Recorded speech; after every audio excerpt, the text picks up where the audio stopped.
Boa tarde. Conversas com História na Rádio Inquieta. Hoje o nosso convidado chama-se Alex Costa. Alex, obrigado pela disponibilidade que tiveste para com a Rádio Inquieta. Conversas com História, eu acho que vamos à história em lugar da conversa. Uma história tão longa, tão rica, desde os tempos do Faf, do Moreirense, duas equipas muito próximas, onde tu nasceste. Depois vais para o Benfica, para a capital, mas depois vais para a Alemanha. Desses momentos todos da tua carreira de jogador e de treinador, já lá vamos, desses momentos todos da carreira de jogadores, o que é que fica mais na memória? Boa tarde, antes de mais, Adriano, agradecer-te o convite. Sabes que é uma honra estar aqui com vocês, um projeto que eu já acompanho há muito tempo e que valorizo, que muito divulga aquilo que é o desporto na nossa região. Em relação à minha carreira como jogador, acabaste de referir a alguns clubes. Olhando para trás, muito orgulho. Sei que não foi de propósito, mas esqueceste do nosso Vitória, que também tive Sim, uma mas passagem... isso se entende. Estás aqui porque és de Vitória, porque és nosso, porque és de Guimarães. Toda a gente... Eu nem preciso dizer porque toda a gente sabe qual é que é de Vitória. Tive o privilégio de representar clubes que eu aprecio e que eu estou eternamente grato. Clubes com tradição no futebol português. Lá fora tive a minha experiência num clube também que tem tido um crescimento fantástico. Tive a possibilidade de chegar à seleção principal do nosso país. Por isso, honrado pelo trajeto que fiz, com altos e baixos, como é óbvio, com muita aprendizagem, com muitas experiências, que fizeram de mim aquilo que eu sou hoje. Mas, acima de tudo, realçar os emblemas que representei, o Faf, o clube que me deu a oportunidade para me tornar profissional de futebol, onde tive 3 anos fantásticos. Moreirense, que me deu o primeiro título nacional, uma conquista da segunda Liga, e que me permitiu depois chegar a um grande clube em Portugal, no caso o Benfica, que me deu uma vida, que me deu um nome no futebol português, que me permitiu depois chegar à Vitória com outra experiência, com outra tarimba, e fazer talvez das melhores épocas da minha carreira, que depois terminou na Seleção Nacional. E depois foi um bloco de neve que vamos acrescentando ao nosso percurso vários tipos de experiência, vários tipos de vivência. Surgiu a possibilidade de ir lá para fora, Wolfsburgo, um clube que eu tenho um carinho fantástico, fui extremamente bem tratado, e depois termino no clube do meu coração, que é o Vitória, alcançando o dia mais feliz da minha vida do ponto de vista desportivo, que é o 26 de maio, com uma conquista da Taça de Portugal. Eu já leria. A nossa conversa não é um diário, porque se fôssemos aqui falar todos os dias da tua carreira, nunca mais sairíamos aqui. Vamos tentar, se for possível, embora não vamos focar tudo, os momentos importantes da carreira. E essa final da Taça de Portugal, que tanto representou para o vitoriano, e tu és vitoriano, tu és vimaranense, para além de ser jogador de Vitória, portanto tens as duas coisas. Como é que foi viver os dias antes? Como é que foi? Quero que tu nos contes, de viva voz, como é que foi aquela entrada no estádio, com aqueles adeptos todos a carinhar, e depois tu tens o privilégio de não jogando, de levantar a taça. Sim. Eu acho que, ainda há pouco referia várias vezes a palavra experiência, as vivências que vamos tendo ao longo da nossa vida, e aquela final teve muito também daquilo que vivemos 2 anos atrás, contra o Futebol Clube do Porto, onde infelizmente não conseguimos vencer. Um resultado pesado, mas que nos trouxe muita vivência e que suporta muitas vezes aquilo que nós discutimos no desporto, que é aprendemos muito mais nas desilusões e nas derrotas do que propriamente nas vitórias. E ali foi uma fase de aprendizado para o próprio clube em si. Acho que todos aprendemos com aquela final e preparámos a final de 2013 de uma forma diferente, de uma forma muito mais sustentada, com todos os detalhes, com um grande técnico, Rui Vitória, a assumir um papel importantíssimo. E onde acabámos por ter a felicidade de a vencer. Obviamente nem sempre quando fazemos tudo bem no futebol as coisas acontecem, mas acho que era merecido por toda a temporada que fizemos, da forma como nos preparámos. Eu próprio tive uma lesão grave que me impossibilitou de ter jogado esse jogo, mas que ainda consegui ir para o banco após uma recuperação fantástica do nosso departamento médico, o Manu, que daqui eu mando-lhe um grande abraço, conseguiu-me recuperar de uma ruptura muscular em cerca de 17 dias, que me permitiu ainda fazer 2 ou 3 treinos e consegui estar no banco a jogar o meu jogo, a transmitir a energia necessária, mas acima de tudo reforçar aquilo que eu te disse. O que passámos 2 anos atrás foi extremamente importante para aquilo que depois aconteceu em 2013. Fomos muito mais detalhistas, preparámos a final de outra forma, do ponto de vista emocional, porque se vocês se bem se recordam, nós fomos a perder ao intervalo esse jogo e o nosso treinador nunca entrou em pânico. Eu já iria lá à frente. Nunca entrou em pânico. O Vitória faz o 2-1, faltavam 10 minutos, 10 15 minutos. para o final. Ou seja, havia uma estratégia de jogo muito bem definida, onde, mesmo tratando-se de uma final, de um jogo a eliminar, o que é completamente diferente de um jogo de campeonato, mesmo estando nós em desvantagem, nós estaríamos sempre dentro do jogo, desde que a margem fosse mínima. E então foi importante acalmar as pessoas, foi importante fazer ver as pessoas que, apesar de estarmos a perder 1-0, não estávamos a fazer tudo mal. Havia que continuar a entrar na segunda parte com alguma consciência defensiva e levar o jogo mais para a frente para uma possibilidade de podermos decidir e fazer um golo e entrar na eliminatória. E foi precisamente isso que aconteceu, proporcionando um momento fantástico a todos nós. Olha, que no final do jogo consegues ver alguma coisa? Vias algum amigo na bancada, familiar? Ou vias só preto e branco? Vi família, vi alguns vitorianos que ainda hoje se recordam disso. Eu tinha uma relação, embora superficial, mas cruzava muitas vezes com um grande vitoriano que tinha falecido há pouco tempo, que era o Ernesto Paraíso. E lembro-me de ver o filho dele na bancada a olhar para mim com lágrimas nos olhos, a apontar para o céu, em memória do seu pai, porque também era uma pessoa que eu estimava muito. Cruzava-me várias vezes com ele aqui em alguns restaurantes em Guimarães. O próprio Ribeiro, um homem das Nicolinas, irmão de um grande amigo meu, Chico, também eu via chorar na bancada. São imagens que me ficaram gravadas e que eu, obviamente, jamais irei esquecer.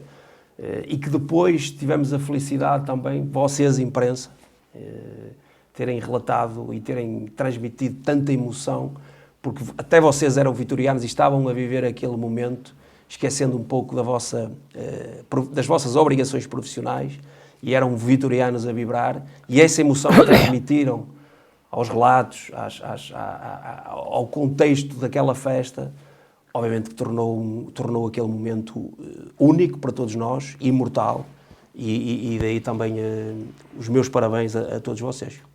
Já que pegaste aí, eu quero abrir aqui uma exceção para dar os parabéns a um amigo meu, um amigo teu, que eu tive a felicidade de fazer o relato ao pé dele, um vitoriano, Carlos Ribeiro, a quem eu mando um grande abraço.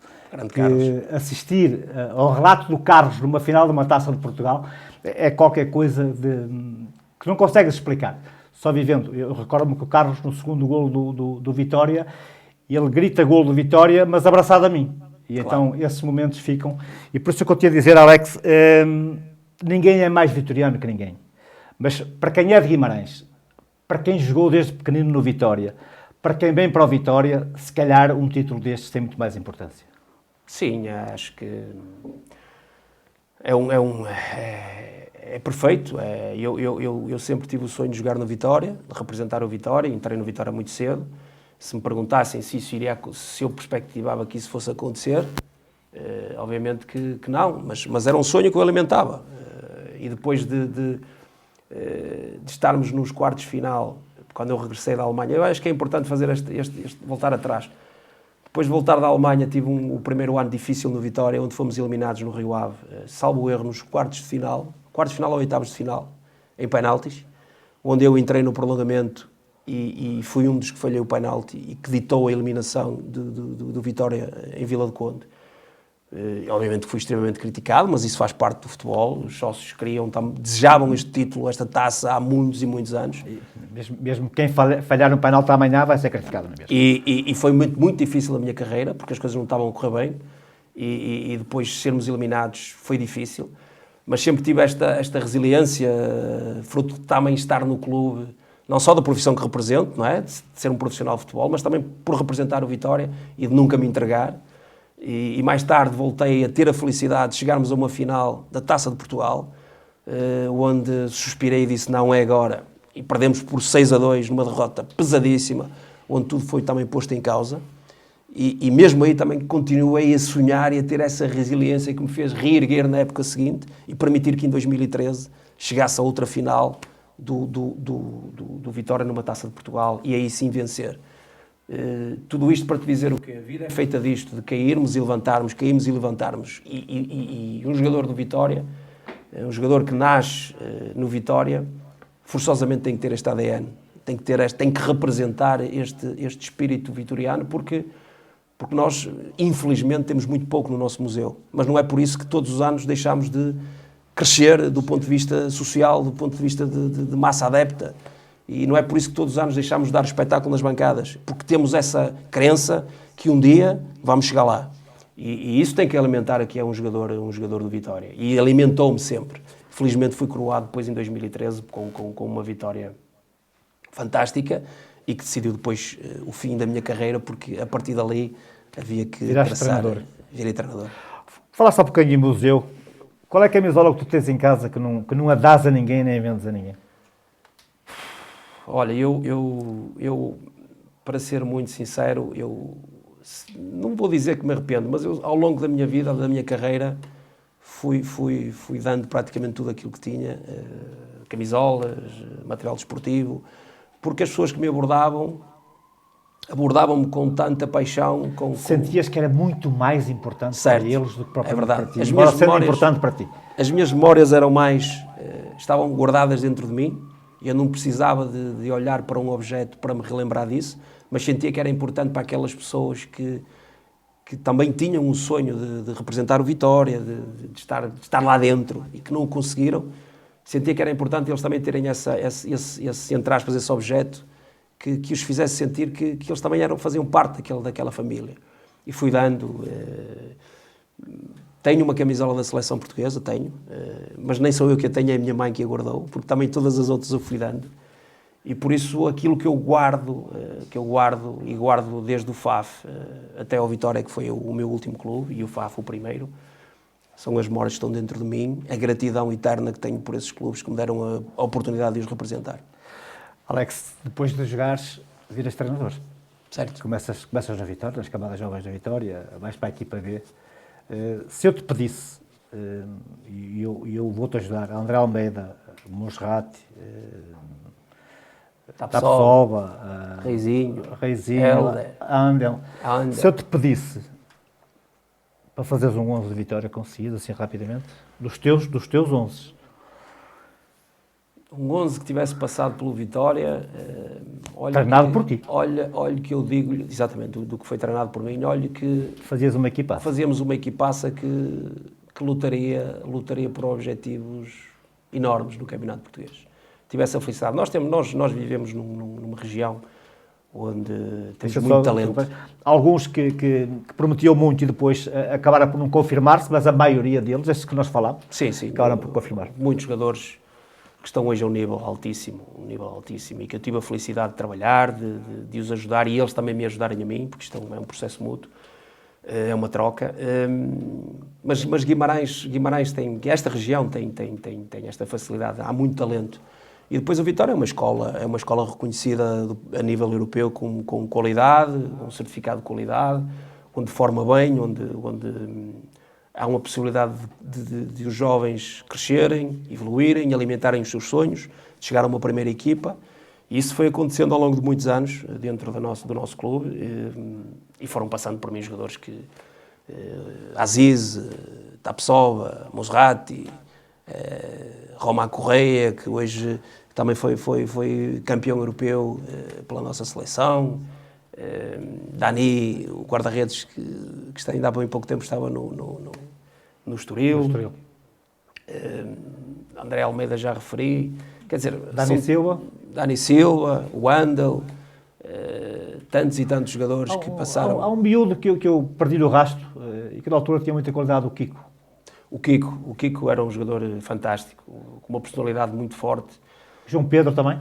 João Pedro, ponta de lança. O Kiko teve um problema, teve uma lesão gravíssima que o atrasou muito. Porque o Kiko é daqueles que chega à primeira equipa de Vitória Com muita qualidade. numa primeira equipa recheada de grandíssimos jogadores, treinada por Pedro Martins. E o Kiko, sem dúvida, tinha tudo para... Mas, infelizmente, por vezes acontece estes infortúnios no futebol, as coisas não lhe correram bem, mas qualidade não lhe faltava, nem personalidade. Desses todos, alguns é a confirmação. O caso do Wendel é desde pequenino, o André Almeida é desde pequenino. O Tapsola vem do Leixões. Como é que tu olhas para isso? O Busrati vem já também com idade sénior. Certo. Quais foram deles aqueles que te surpreenderam mais? Que chegam e tu não vês grande possibilidade de serem grandes jogadores e de um momento para o outro eles aparecem. Eu pelo que passei no Vitória,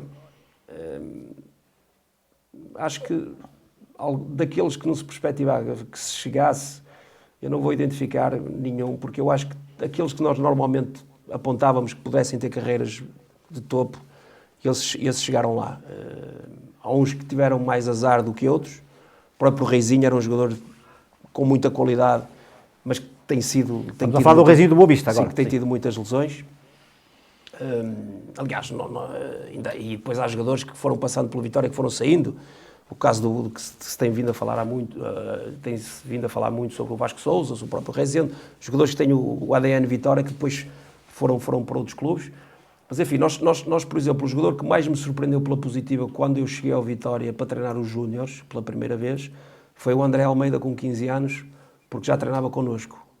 Ou era um miúdo com 15 anos que já estava 2 ou 3 escalões à frente. E surpreendeu-me a personalidade, a inteligência do André. E depois, por isso é que isto é um processo, e depois há um período da carreira do André que ele tem uma ligeira queda em que, inclusive, deixa de ser titular na seleção, uma ou outra convocatória deixa de estar presente nas seleções, e a partir dali começámos a, não digo questionar, mas a preocupar-nos com variedíssimas estratégias que poderíamos pôr em cima da mesa para recuperar o André Almeida. E muitas vezes passava por tirá-lo da zona de conforto, por fazê-lo sofrer, por fazê-lo passar por momentos de frustração, tirar algo dentro dele que depois mais à frente iria ser necessário para ele se ingrar no futebol profissional, essa tal resiliência, esse tal espírito de sacrifício de não se entregar.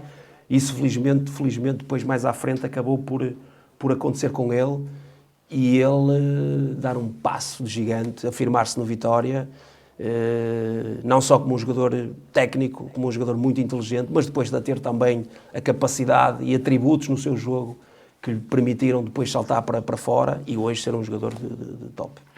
Alex, vais para o Zamalek, acompanhar Jaime Pacheco. Os dois estás fora do país, por isso tiveste muito tempo para jantar e para almoçar. O Jaime Pacheco foi treinador de Vitória. Certo. Recordaste muitas histórias desses jantares pós-treinos e pós-jogos? Eu e o Jaime temos uma relação muito curiosa, porque no ano que eu estou emprestado em Guimarães, no ano que eu estou emprestado aqui ao Vitória, e que termina com a minha ida à Seleção Nacional, há uma mudança de treinador, sai Manuel Machado e entra Jaime Pacheco. E recordo-me que foi feita uma reunião ainda no complexo, ainda na época de Manuel Machado, no último dia, onde só estavam presentes os jogadores com contrato para a próxima época, e eu era um jogador emprestado pelo Benfica.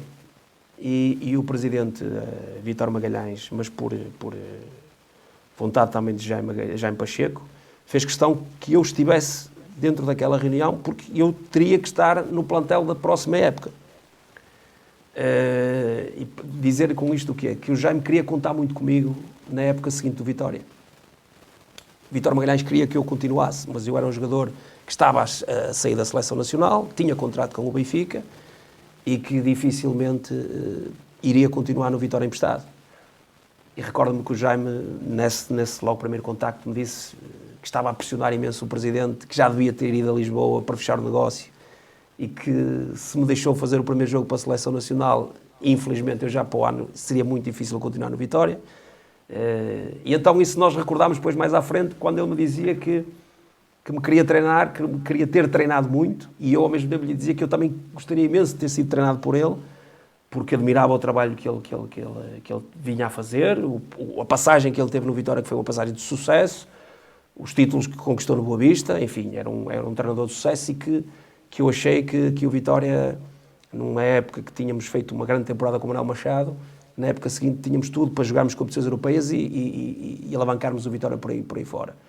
E então tínhamos sempre esta conversa de nem eu fui treinado, nem eu te consegui treinar, e hoje estamos aqui juntos, numa relação de amizade que eu tenho por ele, um respeito tremendo por ele como por toda a sua família, onde me deu a oportunidade de trabalhar num grande clube no Egito, um grandíssimo clube, que me proporcionou muito conhecimento e uma passagem que é sempre complicado estarmos fora do nosso país, mas quando estamos com este tipo de relação, em amizade, tudo se torna muito mais fácil. Depois regressas a Portugal e vais para Viseu, depois vais... Não, regresso a Portugal e vou para Covilhã. O Viseu e o Felgueiras foi o meu primeiro clube como treinador, quando saí do Vitória em 2013. Faço uma época no Felgueiras, vou para a segunda Liga para o Viseu. E depois do Viseu é que depois regresso para treinar os Júniores de Vitória, e estou sensivelmente 4 temporadas em Guimarães, 3 épocas e meia, 4. E depois vou para o Zamalek e aí sim regresso à Covilhã, passado algum tempo. Não foi logo, ainda tive cerca de 1 ano e tal parado, estive envolvido noutros projetos e depois vou ingressar no Sporting Clube da Covilhã. E este Covilhã, uma terra do interior, difícil treinar no Covilhã com o frio, neve, o ambiente dos jogadores... Um clube fantástico, com gente fantástica. Com um capitão vimaranense. Com um grande capitão. O Gilberto foi um dos grandes profissionais que eu tive a oportunidade de trabalhar. Excelente pessoa, um grande capitão. O vimaranense, que hoje também representa outro dos nossos clubes da nossa cidade. Mas que na altura eu sou convidado pelo falecido presidente, infelizmente, o nosso presidente José Mendes, que me dá a oportunidade de regressar à segunda Liga, num período difícil, porque eu tinha estado num projeto relacionado com o Vitória, relacionado com a presidência do Vitória, e que depois, de certa forma, influencia depois aquilo que é o mercado em relação aos olhos com que olham para mim como treinador, que está a representar uma candidatura à presidência. Isso há um ligeiro conflito, mas o presidente José Mendes acredita em mim e dá-me a oportunidade de regressar ao futebol como treinador, que é a minha profissão, que é aquilo que eu gosto de fazer, como é óbvio, e vou para um clube que me tratou sempre muito bem, mas com dificuldades tremendas de logística. Pois a minha curiosidade é essa, como é que é viver e trabalhar na Covilhã, quem não está habituado? Com muita dificuldade, com o orçamento mais baixo da segunda Liga, enfim, com estrutura ainda muito débil, para aquilo que é hoje em dia uma segunda Liga extremamente competitiva, com um aporte financeiro de variedíssimos investidores. E onde as coisas, eu entrei sensivelmente no final do ano, conseguimos fazer uma grande segunda volta, mas não conseguimos recuperar, mas pelo trabalho que foi feito, pelo reconhecimento do meu trabalho, e até porque era um presidente extremamente exigente, reconhecido no futebol português pela sua fortíssima personalidade, nós criámos uma relação muito, muito boa. E surgiu o convite para eu continuar no Covilhã na época seguinte. As coisas estavam a correr muito bem e depois dá-se o falecimento repentino de um homem que tinha um peso brutal naquela instituição, um homem que absorvia praticamente todas as decisões do clube e que depois, a partir daí, as coisas ficam extremamente complicadas, o clube entra numa instabilidade diretiva, que depois forçosamente tem que influenciar a equipa e influenciar a equipa no momento mais alto da sua temporada, que é uma fase de subida de divisão, e as coisas acabam por não se cumprir os objetivos que inicialmente tínhamos proposto, que estávamos nesse caminho, mas o futebol é um pouco isto, dependemos sempre de muita coisa que está à nossa volta, e eu sou daqueles que acredita que um treinador, nem quando as coisas correm bem, tem que assumir para si todos os méritos, nem quando as coisas correm mal. Tudo. Nem quando as coisas correm mal. Acho que o futebol é fruto as estruturas são fruto de variedíssimas pessoas, cada uma nas suas funções, que proporcionam depois o bem-estar e todas as condições possíveis para que os jogadores possam demonstrar todo o seu potencial, e quando toda a gente rema para o mesmo lado, quando toda a gente está imbuída no mesmo espírito, as coisas normalmente acontecem. Alex, és um jovem ainda. Estás a olhar para onde agora? Agora saí da Covilhã, estou à espera do que o mercado nos possa trazer. Tive uma outra situação lá para fora, no mercado de verão, que depois por questões burocráticas não aconteceram. Mas quero continuar a treinar, de preferência cá em Portugal, porque acho que tenho que sustentar ainda mais a minha carreira. E estou confiante que irei abraçar um projeto em breve que me permita continuar a crescer como treinador, que me permita alcançar objetivos que eu tenho, traçados, e que me levem mais tarde a chegar onde eu quero chegar, que é um treinador de Primeira Liga. Alex, o nosso tempo está mesmo a chegar ao fim e eu guardei mesmo para o fim. A nossa conversa foi séria, isto também vai ser sério, mas vamos tirar um bocado da seriedade do futebol. Há semanas atrás esteve aqui o árbitro da Primeira Liga, Jorge Ferreira, e que, numa pergunta que eu lhe fiz, quais eram os jogadores mais chatos, ele dizia que os jogadores mais chatos era o Alex. Eu vou-te dar o direito de resposta, que me deves perceber, não é? Enviaram-me, e por incrível que pareça, o Carlos Ribeiro enviou-me esse corte, com um sorrisinho por baixo. O Jorge é uma pessoa que eu conheço há muito tempo, assim como tenho uma boa relação com o Mota, que também era um árbitro da mesma geração que eu, e que me apitou imensas vezes. Eu percebi as palavras do Jorge Ferreira. Quando ele diz o Alex, o nosso Alex, sim, o nosso Alex. Eu costumo dizer aos meus jogadores que se eles tivessem o feitio que eu tinha enquanto jogadores, eles iriam dificultar muito a minha vida como treinador. Eu não era um jogador fácil, não só dentro do campo, mas também no meu dia-a-dia, porque acredito que nós temos que lutar por aquilo que queremos, nós temos que ter uma força dentro de nós que nos faça ultrapassar cada obstáculo diário e estarmos numa Primeira Liga, por exemplo, num clube como a Vitória, ou estarmos numa Primeira Liga, num clube como o Benfica, enfim, obriga-nos a matar um leão todos os dias. E nós não podemos pensar que isto é um meio para se fazer amigos. Nós estamos num meio extremamente competitivo, que as verdadeiras amizades por si só vão sobressair, naturalmente, mas que o principal objetivo é ganhar, é rendimento. E eu representando o Vitória dentro do campo, aí fosse o Jorge, fosse quem fosse, era defender o Vitória até à morte. Mesmo quando a bola me batesse na mão, a bola é que tinha vindo contra a minha mão, não a minha mão contra a bola. Porque eu percebo que muitas vezes nós queremos incutir esse espírito e é importante, falamos sobre isso, o espírito deste fair play, um espírito mais do respeito, mas quando estamos lá dentro... Esquece tudo. Como dizia o Sérgio Conceição, que eu concordo muito com ele, até aos meus filhos eu quero ganhar. E isso era muito desse espírito que nós, enquanto profissionais do Vitória, vivíamos, e o Jorge, com toda a sua mestria, sabia levar, porque eu acho que um árbitro também tem que ter esse bom senso, essa capacidade de levar, de nos ir desarmando, porque no fundo são emoções. A levar pela beirinha, não é? São as emoções que estão à flor da pele e só quem está lá dentro é que percebe isso. Por isso eu fiquei extremamente satisfeito por esse prémio do Jorge Ferreira, não fico nada, porque tive a felicidade de capitanear o Vitória imensas vezes e aí era defender o Vitória até à morte. Como um adepto que está no café a ver o jogo, forçosamente o Vitória está acima de tudo. É sempre prejudicado e nunca é beneficiado. Alex, obrigado por esta conversa. Obrigado eu. Foi rápido, Obrigado o tempo é curto, tanta coisa que podíamos ainda falar, porque tinhas muitas histórias ainda para contar. Fica bom a próxima. A Rádio Inquieta agradece. Muito obrigado. Obrigado eu.